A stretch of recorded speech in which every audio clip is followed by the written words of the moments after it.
Luck अलहम्दु या अल्लाह वस्सलातु वस्सलामु अलैका या सय्यदी या रसूल अल्लाह व अला आलिका व अस्हाबिका या सय्यदी या हबीब अल्लाह।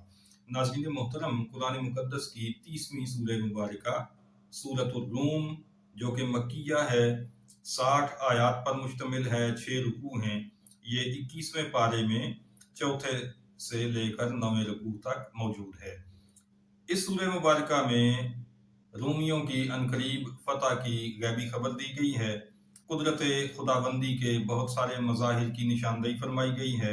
दुनिया की आर्जी ज़िंदगी और आखिरत की हकीकत वाज़ेह की गई है और तौहीद की दावत दी गई है। क़यामत के बारे में इसमें बताया गया है कि ये दुनिया ख़त्म होगी और उसके बाद अल्लाह रब्बुल इज़्ज़त सबको एक जगह पर इकट्ठा करेगा जहाँ पर उनसे हिसाब लेगा। रुजू इलल्लाह की ताकीद भी इस सूरह मुबारका में मौजूद है। आइए इस सूरह मुबारका का रुकू ब रुकू खुलासा समाअत कीजिए। अल्लाह पाक हमें कुरान मजीद को समझकर उस पर अमल पैरा होने की तौफीक अता फरमाए। फारस और रूम वालों की जंग हुई और उसमें रूमी मगलूब हो गए। कुफार मक्का ने इस पर खुशी का इजहार किया और मुसलमानों को ताना दिया कि देखो, तुम भी किताब वाले हो, तुम्हारा दावा है कि तुम्हारे पास अल्लाह की तरफ से किताब आई है और रूमी भी किताब वाले हैं, तो उनको शिकस्त हो गई है। जबकि फारस वाले जिनके पास कोई किताब नहीं, जो हमारी तरह हैं, वो फाते रहे हैं। तो इस पर इस सूरह मुबारका के पहले रुकू में, जो कि 21वें पारे का चौथा रुकू है, रब ताला ने ये गैबी खबर इरशाद फरमाई है कि अनकरीब रूमी दोबारा गालिब आ जाएंगे। हज़रत सैयदना सिद्दीक़ अकबर रज़ी अल्लाह ताला अन्हु ने जब अहले मक्का को ये खबर सुनाई तो उबई बिन खल्फ ने 100 ऊँटों की आपसे शर्त लगा दी।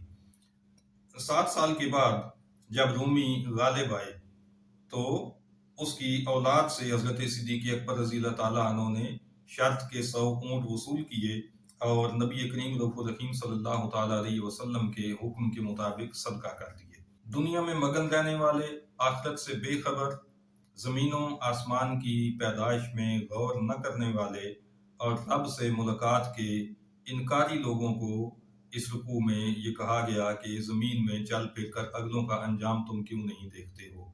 हालांकि वो तुमसे ज़्यादा ज़ोरावर थे, मगर वो सब हिलाक हुए और अज़ाब का शिकार हुए। दूसरा रुकू है सूरतुर रूम का, ये 21वें पारे का 5वां रुकू है। इसमें इरशाद फरमाया गया है कि अल्लाह पहले बनाता है, फिर दोबारा बनाएगा और फिर उसी की तरफ उठना है। यौम क़यामत मुजरिमों की आस टूट जाएगी, उनके शरीक उनकी सिफारिश न करेंगे और उनसे बेजारी का इजहार कर देंगे। ईमान लाने वाले और अमल साले बजा लाने वाले, उनकी खातिरदारी जन्नत में होगी। कुफार जो अल्लाह ताला की आयतों के इनकारी हैं, वो आखिरत के मुनकिर भी हैं, वो अजाब में मुब्तला किए जाएंगे। तो सुबह शाम अल्लाह की पाकी बोलो, यानी अल्लाह की वादानियत पर ईमान लाओ, शिर्क को तर्क करो, अल्लाह की इबादत में वक्त गुजारो ताकि जन्नत के मुस्तहिक बन जाओ। अल्लाह ताला वो है जो मुर्दा से जिंदा को निकालता है और जिंदा से मुर्दा को निकालता है। यूं ही तुम कब्रों से निकाले जाओगे दोबारा जिंदगी देकर। तीसरा रुकू है सूरतुल रूम का 21वें पारे का 6ठा रुकू। इसमें अल्लाह ताला की निशानियां बताई गई हैं कि अल्लाह ने तुम्हें पहले मट्टी से पैदा किया और तुम्हारे जोड़े बनाए कि तुम उनसे आराम पाओ। इरशाद रब्बानी है, वमिन आयातिही अन खलक़ लकुम मिन अनफुसिकुम अज़वाजा। अल्लाह की निशानियों में से है कि उसने तख्लीक किया तुम ही में से तुम्हारी अज़वाज को, लितस्कुनू इलैहा, ताकि उनके जरिए तुम सुकून पाओ। वजअल बैनकुम मवद्दतम व रहमा, और तुम्हारे और उनके दरमियान अल्लाह ने प्यार और रहमत रखी। यहाँ से हमें ये सीखने को मिलता है कि बीवियों का काम मर्दों की तस्कीन है। अगर कोई बीवी अपने शोहर के लिए तस्कीन का बायस न बने और उसको मुश्किलात का शिकार करे, उसका ख्याल न करे, उसे घर में सुकून मुहैया न करे, तो वो अपना फ़र्ज बखूबी अंजाम देने वालियों में से नहीं है और वो اللہ کی جو ازواج کی تخلیق میں منشا ہے اس کو پورا نہیں کر رہی۔ اللہ تعالیٰ کی نشانیوں میں سے یہ بھی اس رکوع میں بتایا گیا کہ زمین و آسمان کو اللہ تعالیٰ نے پیدا فرمایا، تمہاری زبانوں اور رنگتوں کا اختلاف یہ بھی اللہ تعالیٰ کی تخلیق ہے، رات میں سونا اور دن میں اللہ کا فضل تلاش کرنا یہ بھی اللہ کی نشانیوں میں سے ہے، اور ڈرانے والی بجلی اور آسمان سے پانی کا اتارا جانا، زمین کو زندہ کرنا، یہ ساری اللہ تعالیٰ کی قدرتیں اور اس کی نشانیاں ہیں۔ ایک وقت آئے گا جب اللہ تعالیٰ زمین کو ندا فرمائے گا تو تم سب زمین سے نکل کر میدان قیامت کی جانب چل پڑو گے۔ اللہ رب العزت کے لیے ہے آسمان اور زمین میں سب سے بلند تر شان، اور وہ عزت اور حکمت والا ہے۔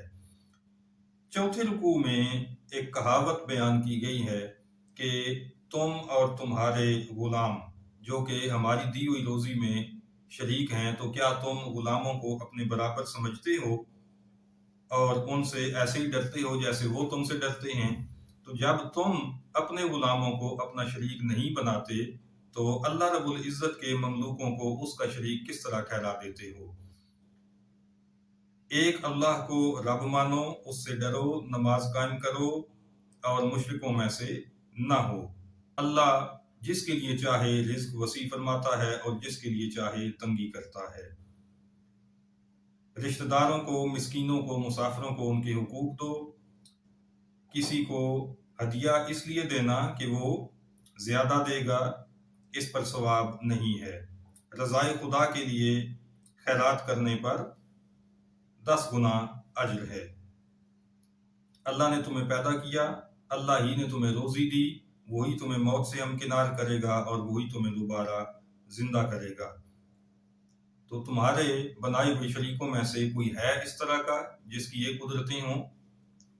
پانچواں رکوع جو کہ 21ویں پارے کا 8واں رکوع ہے، اس میں یہ بتایا گیا کہ لوگوں کی ہاتھوں کی کمائی برائیوں کے سبب خشکی اور تری میں خرابی لے آئی، یعنی کہ لوگوں نے جب گناہ کیے، نافرمانیاں کی، تو انجام یہ ہوا، ان کو سزا یہ ملی کہ بارشوں کی کمی ہو گئی، قلت پیداوار کا معاملہ بن گیا، کاٹ کی صورتحال پیدا ہوئی، اور تجارتی نقصانات سے بھی وہ ہمکنار ہوئے، آتش زدگی اور غرق ہونے کا عذاب بھی ان پر آیا۔ اس لیے یہاں پر فرمایا کہ یہ ساری باتیں اس لیے ہوئیں کہ وہ برائیوں سے باز نہیں آ رہے تھے۔ اگلوں کا انجام دیکھو اور اپنا منہ سیدھا کر لو اللہ کی عبادت کے لیے، اور یہ سارا کچھ قیامت کے آنے سے پہلے کر لو تو پھر انجام اچھا ہوگا۔ کشتیاں چلانے کے لیے، بارش برسانے کے لیے، زمین کو زندہ کرنے اور جلانے کے لیے رب تعالیٰ ہوائیں بھیجتا ہے، یوں ہی وہ مردوں کو بھی زندہ کر دے گا، وہ سب کچھ کر سکتا ہے۔ چھٹا رکوع جو کہ 21ویں پارے کا 9واں رکوع ہے، اس کے اندر یہ بتایا گیا کہ اللہ نے تمہیں ابتدا میں کمزور بنایا، پھر توانائی دی، پھر کمزوری اور بڑھاپا دیا۔ قیامت میں ظالموں کی معذرت انہیں کوئی نفع نہ دے گی، اس لیے اب وقت ہے اس زندگی میں کہ برائیوں سے توبہ کی جائے، شرک سے توبہ کی جائے اور اللہ تعالیٰ کو اپنا خالق و مالک مان کر اسی کی عبادت کی جائے۔ سورہ مبارکہ کے آخر میں یہ بتایا گیا کہ اللہ تعالیٰ سمجھانے کے لیے ہر قسم کی مثال بیان فرماتا ہے۔ ناظرین محترم، یہ تھا سورہ روم کا رکوع برکوع مختصر خلاصہ۔ اللہ رب العزت ہمیں حق بیان کرنے، سمجھنے اور اس پر عمل پیرا رہنے کی توفیق عطا فرمائے۔ وما علینا الا البلاغ المبین۔